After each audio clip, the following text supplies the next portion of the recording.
श्री तिलकधर बाल गंगाधर तिलक और विश्व रत्न B.R. अम्बेडकर के बारे में बात करें उससे पहले आपसे एक छोटी सी प्रार्थना है कि आप अपने इस चैनल को सब्सक्राइब अवश्य करें और बेल आइकन नोटिफिकेशन को अवश्य ऑन कर दें ताकि आने वाली वीडियोस आपके मनोबल को बढ़ा सके। फ्रेंड्स, मैं हूँ ईशा सम्राट।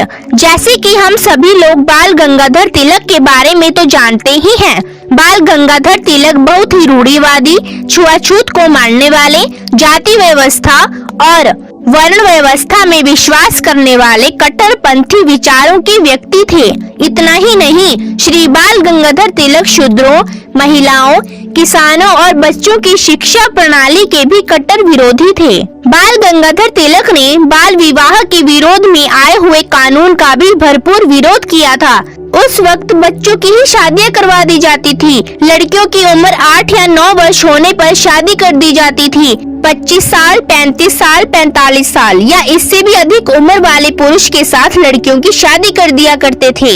इन बातों से छुटकारा पाने के लिए कुछ बुद्धिजीवियों और सामाजिक कार्यकर्ताओं ने विरोध किया तो एक बिल पास हुआ जिसका भरपूर विरोध बाल गंगाधर तिलक ने किया। इन्होंने कहा कि ये जो हिंदू धर्म व्यवस्था के आधार पर ये बिल आया है, ये है कि लड़कियों की उम्र को 9 साल से बढ़ाकर 14 वर्ष कर दिया जाए। हालांकि विरोध करने पर ये बिल लागू हो गया। श्री बाल गंगाधर तिलक किसानों के भी विरोधी थे, वह भी बिल्कुल कट्टर विरोधी। जब 1974 और 1979 में दक्षिण में अकाल पड़ा तब किसानों की हालत खराब हो गई थी और उस समय किसान जो हैं सूदखोरों के कर्ज के बोझ से दब गए और सूदखोरों ने किसानों पर जुल्म करना शुरू कर दिया था।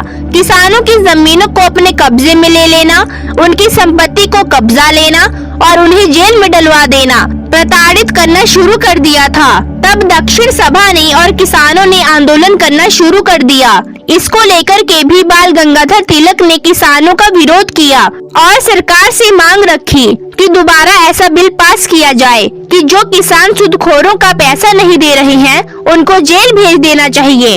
इतना ही नहीं, जब दूसरी बार अकाल पड़ा दक्षिण के अंदर और बम्बई प्रेसिडेंसी में उस वक्त गोपाल कृष्ण गोखले और दक्षिण सभा रनाडे ने किसानों के लिए ब्रिटिश हुकूमत से बातचीत करके सभी किसानों का 44 लाख कर्ज भी माफ करवाया था और इतना ही नहीं 64 लाख कर्ज की वसूली भी करवाई थी। इसके विरुद्ध भी बाल गंगाधर तिलक ने भरपूर विरोध किया था। रैयत बाड़ी जमीनों की टैक्स फ्री करने की मांग की और सूदखोरों को टैक्स में छूट देने की भी मांग की और किसानों के लिए रियायती दरों पर धन उपलब्ध कराने के लिए खोले जाने वाले शेतकारी बैंकों का भी जोरदार विरोध किया। इसका परिणाम यह हुआ कि ब्रिटिश सरकार को उन बैंकों को बंद करना पड़ा। बाल गंगाधर तिलक ने शिक्षा का विरोध ये कहते हुए किया कि कुनबी, कोयरी, किसान, मजबूर के बच्चे, सूद के बच्चे पढ़ लिख कर क्या करेंगे। इनको तो कुनबी को खेती बाड़ी और कुम्हार को मिट्टी के बर्तनों का काम सिखाना चाहिए और जिसकी जो जाति पेशा है उसको उसके जाति के आधारित पर ही काम सिखाया जाना चाहिए और बाकी महिलाओं को अच्छी बहुएं बनना और घर के कामकाज करना ही सिखाना चाहिए। श्री बाल गंगाधर तिलक के बारे में ज्यादा जानने के लिए आप इस वीडियो के अंत तक बने रहिए। इनके सबसे छोटे पुत्र का नाम श्रीधर पंत था और कहीं पर तो इनका नाम बलवंत तिलक भी आता है और कहीं कहीं पर इनका नाम श्रीधर पंत आता है। श्रीधर पंत बाल गंगाधर के सबसे कांचे बेटे थे।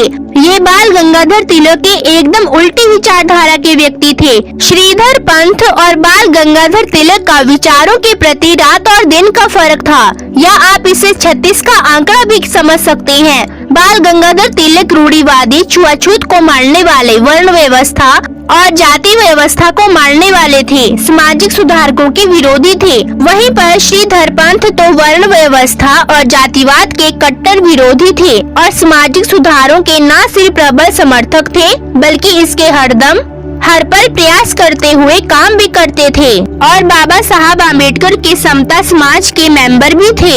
एक तरफ बाल गंगाधर तिलक जो गणेश महोत्सव का आयोजन कर रहे थे, तो वहीं दूसरी ओर इनके बेटे श्रीपंत की तरफ से सहभोज कार्यक्रमों का आयोजन किया जाता था। छुआछूत मेले का आयोजन किया जाता था। जो अछूत लोग थे, दलित थे, उनके साथ में जो उनके वैचारित ऊंची जाति सवर्ण जातियों के दोस्त मित्र बंधु थे, उनके साथ सहभोज लगवाते थे और जातिवाद को खत्म करने के लिए हमेशा लगातार कोशिश करते रहते थे। जब श्रीपंत तिलक की शादी हुई तो इन्होंने ब्राह्मण रीति रिवाजों से शादी करने से मना कर दिया।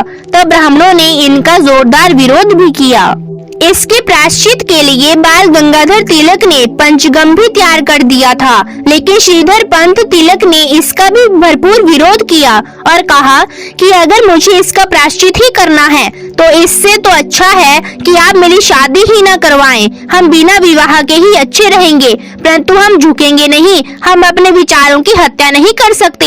हम किसी भी तरह ऊंच नीच वाली वर्णवादी, जातिवादी और छुआछूत की व्यवस्था को कभी भी स्वीकार नहीं करेंगे। श्रीधर पंत तिलक बाबा साहब के बहुत ही नजदीकी और बड़े अनुयायी या फॉलोवर थे।